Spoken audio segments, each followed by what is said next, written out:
What happens when a WNBA legend lets jealousy turn into obsession, and that obsession turns into a career-ending mistake? Cheryl Swoops is learning that lesson the hardest way possible.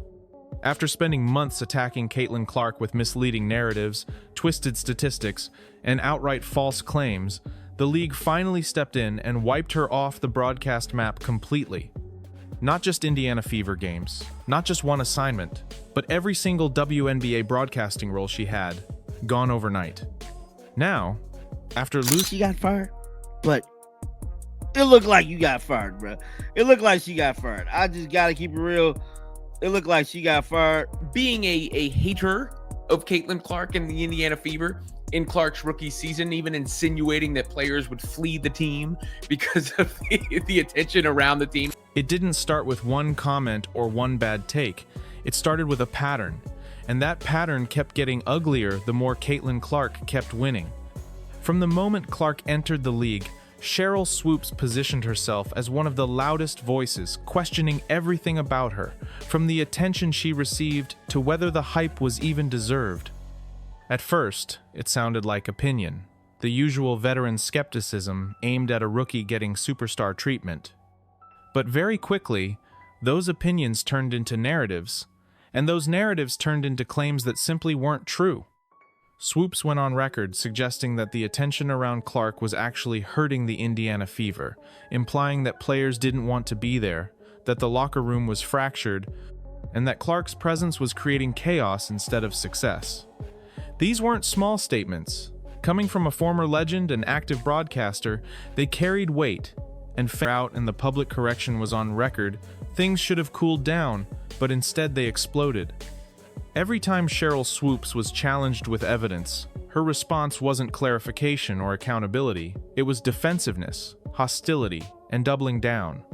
The more she spoke, the more obvious it became that this wasn't about basketball analysis. It was about ego. And when ego collides with receipts, it never ends well.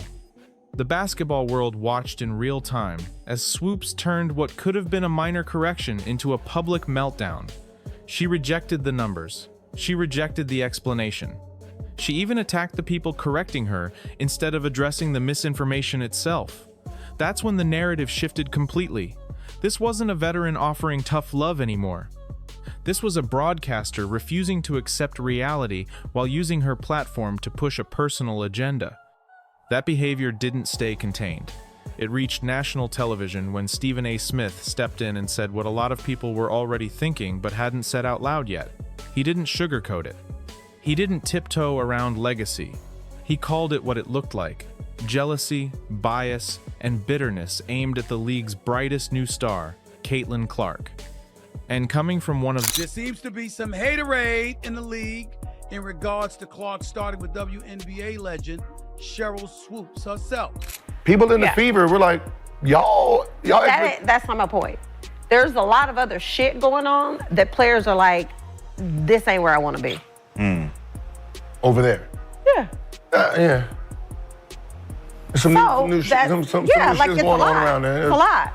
So you have players that are very significant on this Indiana Fever team that are like, I don't want to be here. This is where I want to be. By the time the backlash reached its peak, this wasn't just about commentary anymore. It was about credibility, and Cheryl Swoops had almost none left.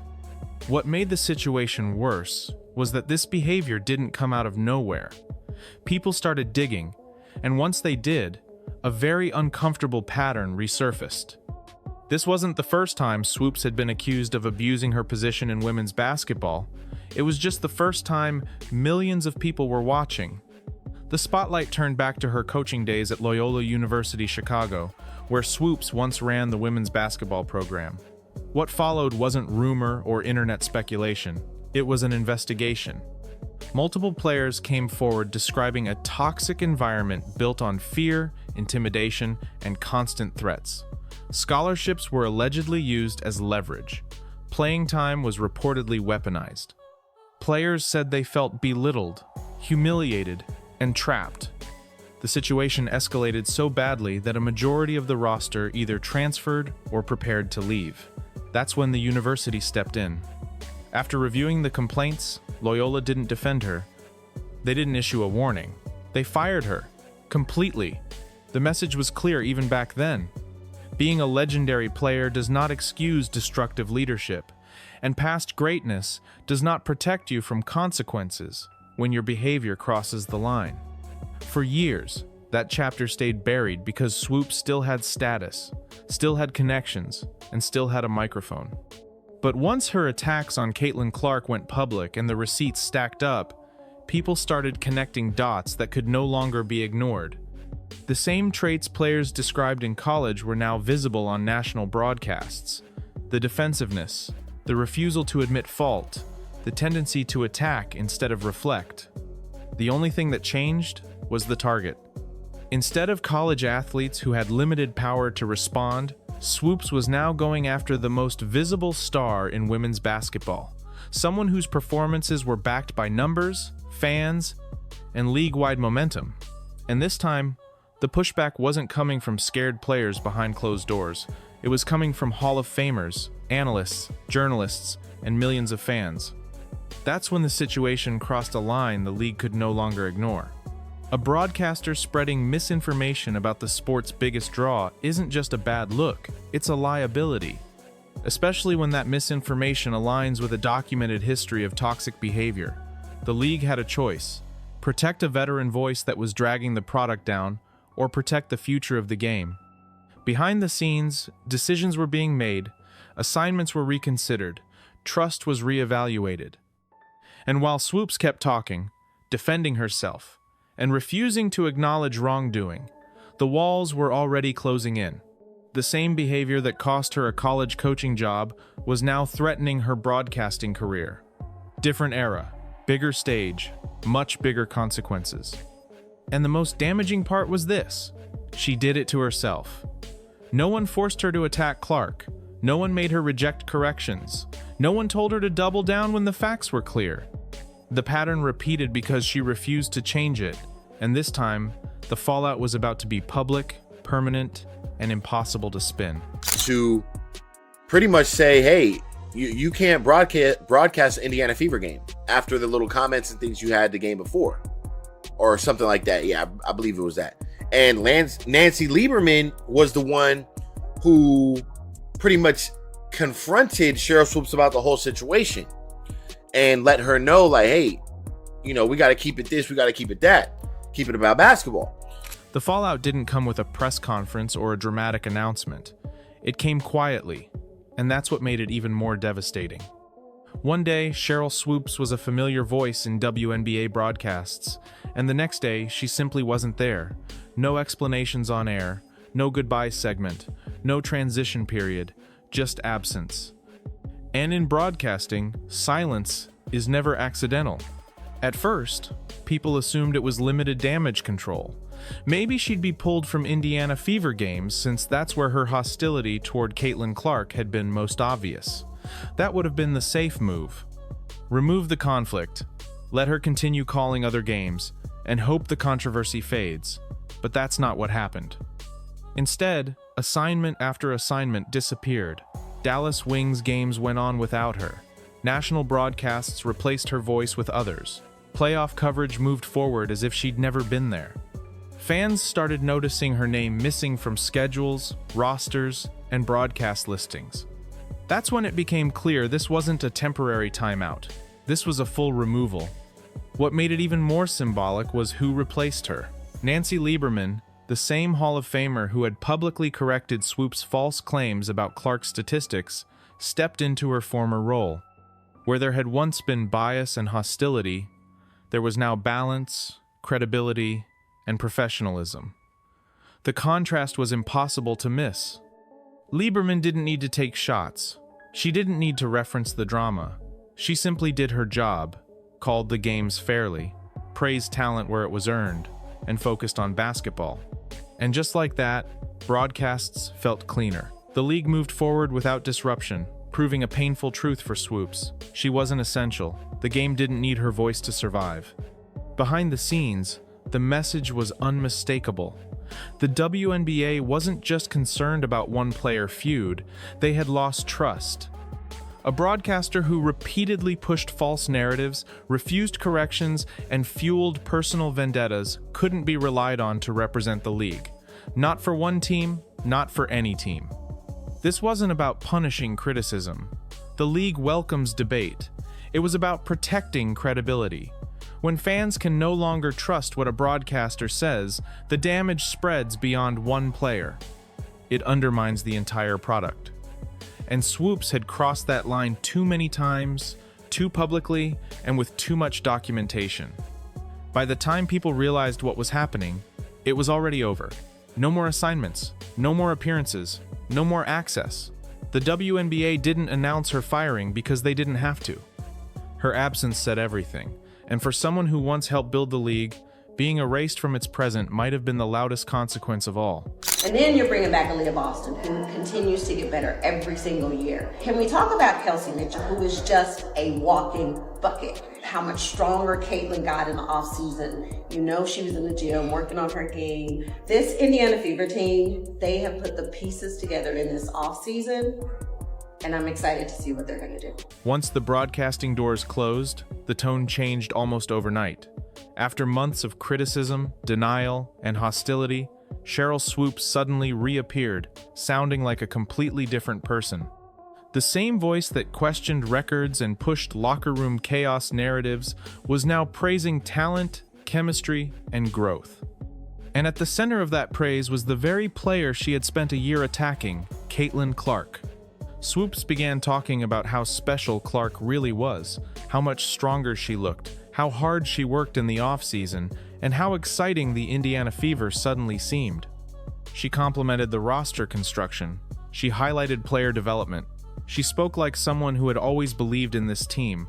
The problem was timing.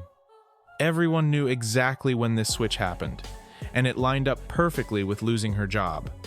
Fans weren't confused. They weren't divided. They were furious. Screenshots of her past statements spread across social media next to clips of her new praise. Side by side, the contradiction was undeniable. The same person who once suggested players wanted out of Indiana was now applauding the culture. The same analyst who questioned Clark's legitimacy was suddenly celebrating her impact on the league.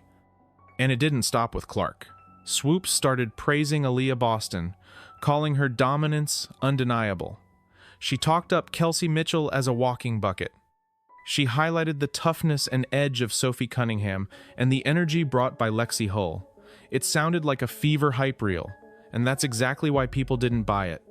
This wasn't growth. This was damage control. Fans could see that the praise didn't come from reflection or accountability. There was no apology, no acknowledgement of false claims, no admission of being wrong.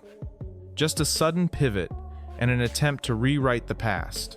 And when someone refuses to own their behavior, praise doesn't feel genuine. It feels strategic. The reaction was brutal. Comment sections filled with reminders. Fans called it fake, opportunistic, desperate. They pointed out that if Clark had struggled, the tone wouldn't have changed at all. The only thing that shifted was power. Clark became undeniable. The league chose its future, and Swoops was left on the outside looking in. The public understood something Swoops didn't seem ready to admit. You don't get to spend a year tearing someone down, spreading narratives that age poorly, and then pretend you were supportive all along once the consequences arrive. Praise without accountability doesn't rebuild trust. It exposes fear, and that fear was obvious.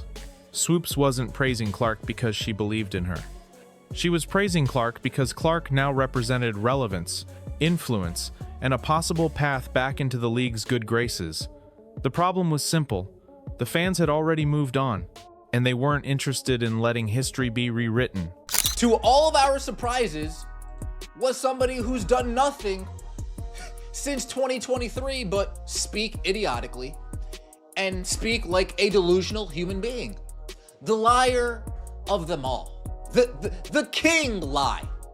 The biggest projectionist of them all. I'm just going to make up things. Cheryl Swoops. God, see, they ain't got Cheryl no more.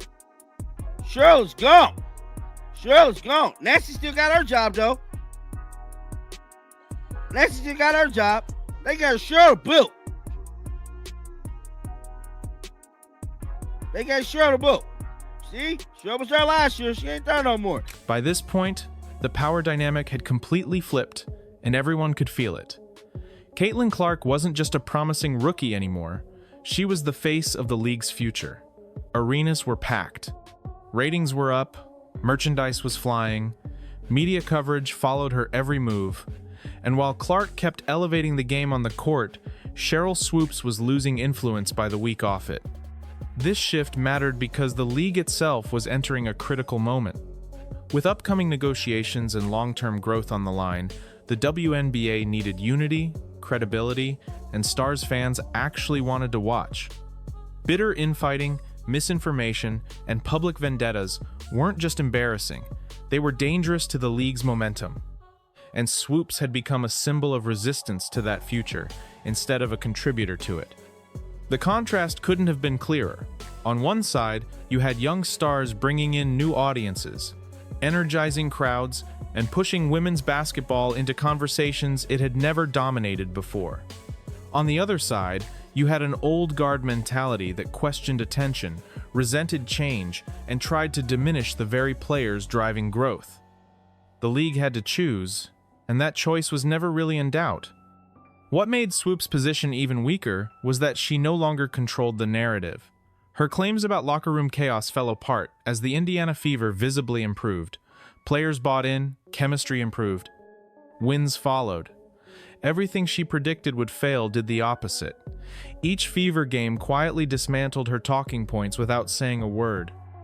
And here's the part Swoops couldn't outrun. The league didn't need to defend Clark publicly. Clark was doing that herself, with performances, numbers, and consistency.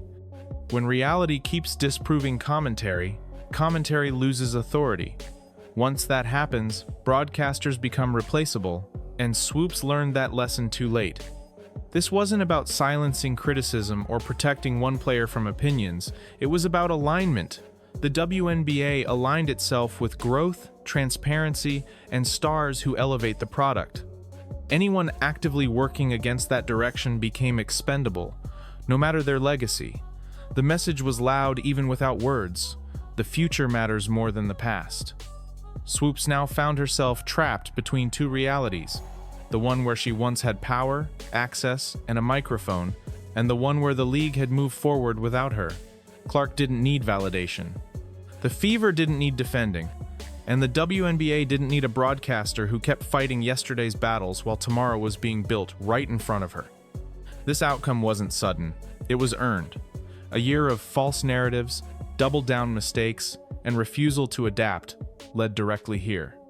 When the league chose its direction, it chose momentum over bitterness, credibility over ego, and progress over pride. And once that decision was made, there was no path back without accountability, something Swoops still hasn't shown. We went from the locker room is in shambles, players want to leave, it's a toxic environment, nobody wants to be there, the fans are terrible, to, I don't know, I wasn't even in the locker room, to the OGs that they brought in, the OGs that said, I want to come play over there. In the end, this wasn't a downfall caused by Caitlin Clark, the Indiana Fever, or the WNBA's changing landscape. It was self-inflicted. Cheryl Swoops didn't lose her broadcasting career because she offered criticism. She lost it because she crossed the line between opinion and misinformation, then refused to correct herself when the facts were undeniable. Legacy couldn't protect her from that. While Swoops was doubling down, Caitlin Clark kept doing the only thing that truly matters in sports, producing. She let performance speak louder than commentary, numbers speak louder than narratives, and consistency speak louder than bitterness. The league followed the results, and the results made the choice easy. The WNBA sent a message without ever needing to say it out loud. The future of women's basketball will be built around stars who elevate the game, bring in fans, and unite the sport, not voices that try to tear it down from the inside. When forced to choose between growth and ego, the league chose growth, and once that door closed, it stayed closed. Swoops is now watching from the outside as the sport she helped build moves forward without her voice. The irony is impossible to miss. The player she tried to discredit became untouchable, while the analyst who spread the narratives lost her platform entirely. Power shifted, priorities changed, and the league made it clear that no one is bigger than the game. So now the real question isn't about Caitlin Clark anymore. It's about accountability. Do you think Cheryl Swoops deserved the consequences that followed, or did the league go too far by cutting ties completely? Drop your thoughts in the comments, because this debate isn't going anywhere, and neither is the new era of women's basketball.